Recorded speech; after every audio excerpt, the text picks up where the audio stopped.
اعوذ باللہ من الشیطان الرجیم بسم اللہ الرحمن الرحیم۔ ترمذی شریف کی حدیث مبارکہ پڑھی گئی ہے،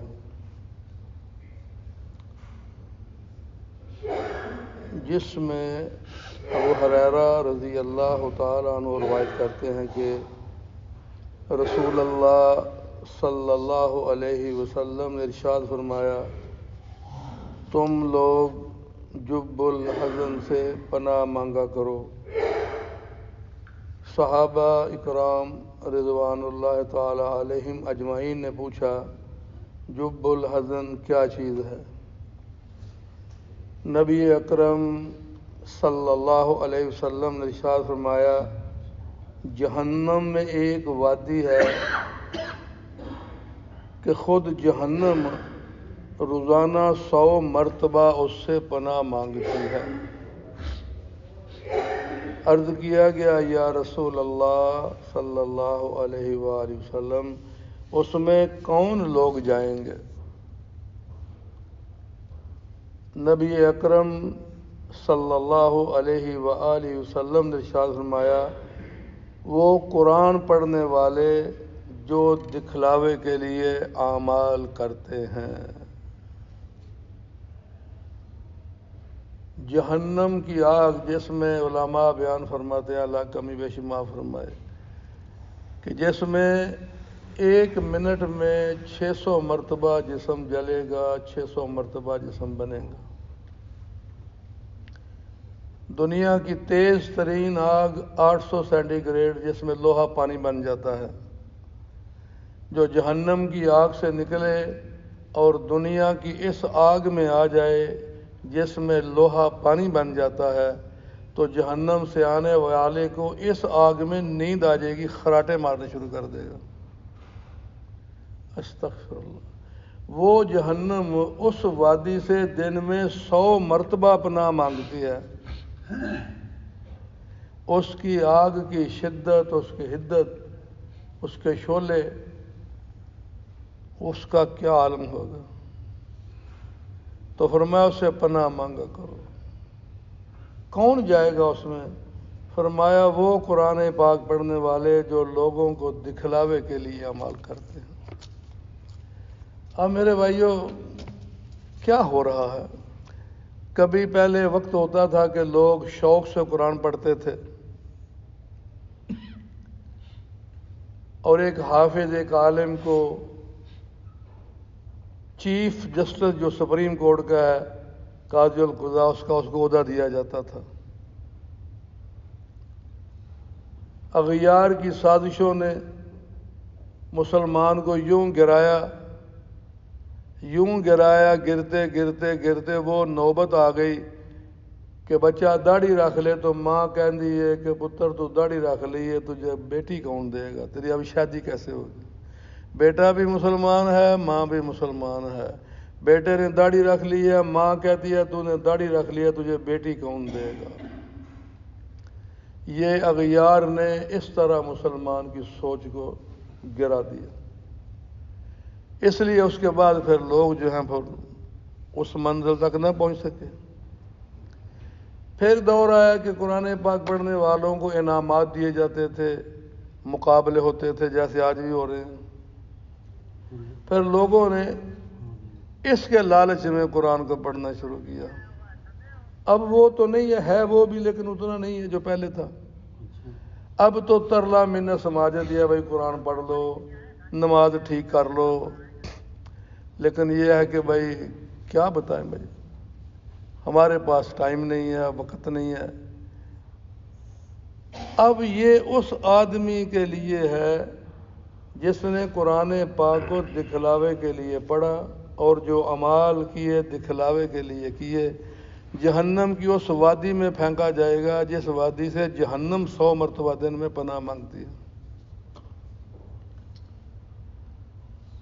اور وہ لوگ جنہوں نے قرآن کو چھوڑ ہی دیا ہے، ان کے بارے پھر کیا بنے گا بھائی؟ جیسے اللہ تعالیٰ قرآن پاک میں فرماتے ہیں، وقال الرسول یا رب ان قوم اتخذوا هذا القرآن مہجورا۔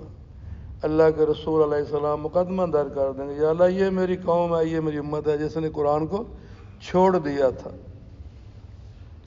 اور آج یہ وقت ہم دیکھ رہے ہیں الا ماشاء اللہ، لیکن جو تعداد مسلمانوں کی پوری دنیا میں ہے اس اعتبار سے جو ریشو ہونی چاہیے وہ نہیں ہے، اور جو ہو رہا ہے اس میں کتنے ہیں جو دکھلاوے کے لیے ہیں، کتنے ہیں جو مال کمانے کے لیے ہیں، کتنے ہیں جو اپنے نام کے لیے ہیں، اور کتنے اس میں ہوں گے صرف اللہ کے لیے پڑھا ہوگا، اللہ کے لیے پڑھاتے ہوں گے اور اللہ کے لیے سناتے ہوں گے۔ قدر و قیمت تو پڑے گی جب ہمارا عمل 100% اللہ کی رضا کے لیے ہوگا۔ جب اللہ کی رضا کے لیے 100% عمل ہوگا تو پھر اس کا وہ اجر ملے گا کہ ایک حافظ قرآن کو بھی کہا جائے گا کہ تیرے خاندان کے 10 وہ آدمی جن پر جہنم واجب ہو چکی ہے، جا تیری سفارش سے ان کو جنت عطا فرماتا ہوں، اور اس کے ماں باپ کو وہ نورانی تاج پہنایا جائے گا، اور جس کا ایک موتی مشرق اور مغرب میں اندھیرا چھا جائے تو ایک موتی اس اندھیرے کو دور کر دے گا، ایسے وہ چمکے گا جیسے سورج دن کو چمکاتا ہے، ایک موتی۔ انبیاء بھی کہیں گے یا اللہ یہ لوگ نبی تو نہیں، لیکن ان کے عمل کیا ہے کہ ان کو یہ جو تاج پہنایا گیا، ان کو جو اکرام کا جوڑا پہنایا گیا، تو اللہ تعالیٰ فرمائیں گے یہ وہ ماں باپ ہیں جنہوں نے اپنے بچے کو قرآن کو حافظ بنایا تھا۔ تو قدر و قیمت تو بھائی پڑے گی نا اس وقت جب موت کے بعد میدان محشر میں اٹھیں گے کہ نماز کی قیمت کیا ہے، قرآن پاک کی قیمت کیا ہے۔ آج تو ہمیں قیمت نظر آتی ہے جس سے ہمارے دنیاوی غرض و غائد پوری ہوتی ہے، ہماری ضروریات پوری ہوتی ہیں۔ اغیار نے ہمیں اتنا پھنسا دیا ہے کہ ہماری ضروریات کے لیے جو ہے نا وہی ہماری انکم پوری نہیں ہوتی۔ تو قرآن کریم وہ دولت ہے جس سے دنیا میں بھی عزت ملتی ہے، آخرت میں بھی عزت ملے گی، اور اللہ تعالیٰ پھر فرمائیں گے کہ پڑھتا جا چڑھتا جا۔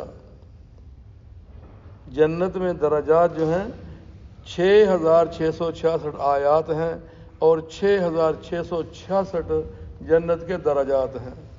ایک درجے سے دوسرے درجے کا کم و بیش 500 سال کا سفر ہے، تو 6666، اور جو حافظ قرآن ہوگا اسے اللہ تعالیٰ آخری دیں گے جسے جنت الفردوس کہتے ہیں، اور جنت الفردوس ہوگا وہ سقف و عرش الرحمن، اللہ کا عرش جو ہے وہ جنت الفردوس کا چھت ہوگا۔ تو اللہ فرمائیں گے پڑھتا جا اور چڑھتا جا، جہاں تیری آخری آیت وہیں تیری منزل۔ تو پھر وہ حافظ آہستہ آہستہ پڑھے گا، ٹھہر ٹھہر کے پڑھے گا، سنوار کے پڑھے گا، تاکہ میرے اور درجات بلند ہوں، اور درجات بلند ہوں۔ تو حدیث مبارکہ میں ہمیں جو سبق ملتا ہے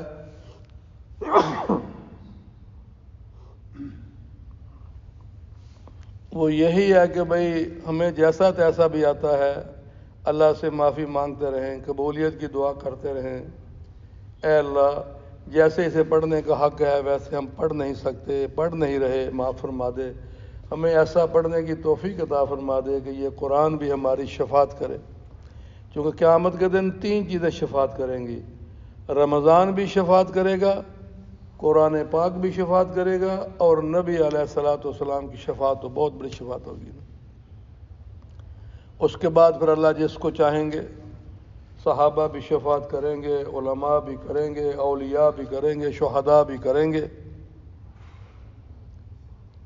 اللہ جس کو اجازت دیں گے۔ من ذا الذی یشفع عندہ الا باذنہ، کون ہے جو اللہ کی بارگاہ میں اپنی مرضی سے سوائے اللہ کے اذن کے بات کر سکے؟ تو قرآن پاک وہ چیز ہے جس میں ہمارے علامہ صاحب نے کیا خوب فرمایا، وہ معزز سے زمانے میں مسلمان ہو کر تم خار ہوئے تار کے قرآن ہو کر، انہوں نے قرآن کو اپنے سر کا تاج بنایا، اسے سینے سے لگایا اور دنیا کو فتح کر دیا، اور آج ہم قرآن کو چھوڑ کر ہی ذلیل و رسوا ہو رہے ہیں۔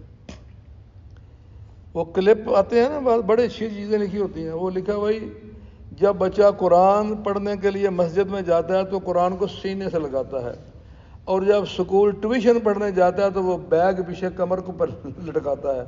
تو یہاں سے پتہ چلا کہ جس کو کمر کے پیچھے لٹکایا وہ دنیا میں رہے گا، اور جس کو سینے سے لگا کے مسجد میں گیا وہی آگے جائے گا۔ اور حدیث مبارکہ میں جب آدمی قبر میں اترے گا اس سے پہلے قرآن پاک بڑے خوبصورت انسانی شکل میں ہوگا، اور اس کو کہے گا مجھے پہچانا، کہے گا نہیں پہچانا، کہتا میں وہ قرآن ہوں جس کو تو مزے لے کے پڑھتا تھا، کبھی آہستہ آواز میں کبھی بلند آواز سے، اب تو بہت مجھے محبت سے پڑھتا تھا، آج سارے جزے زیر زمین کر گیا، میں تجھے اکیلا نہیں چھوڑوں گا جب تک اللہ کی بارگاہ سے تیری بخشش کا پروانہ نہیں لاؤں گا۔ تو یار تو پھر یہی ہوا نا بھائی، پھر اللہ اکبر۔ تو اللہ تعالی ہمیں خود بھی اس پر عمل کرنے کی، پڑھنے کی، صحیح پڑھنے کی، پڑھانے کی اللہ توفیق عطا فرمائے۔ اللہ ہماری آنے والی نسل کو، ہماری اولادوں کو قرآن پاک کی تعلیم سے، قرآن کے نور سے مالا مال فرمائے، منور فرمائے، پڑھنے کی، پڑھانے کی، عمل کرنے کی اللہ تعالیٰ توفیق عطا فرمائے۔ اللہم لک الحمد کما ینبغی لجلال وجہک وعظیم سلطانک۔ اللہم صلی علی محمد وعلی آل محمد کما صلیت علی ابراہیم وعلی آل ابراہیم انک حمید مجید۔ اللہم بارک علی محمد وعلی آل محمد کما بارکت علی ابراہیم وعلی آل ابراہیم انک حمید مجید۔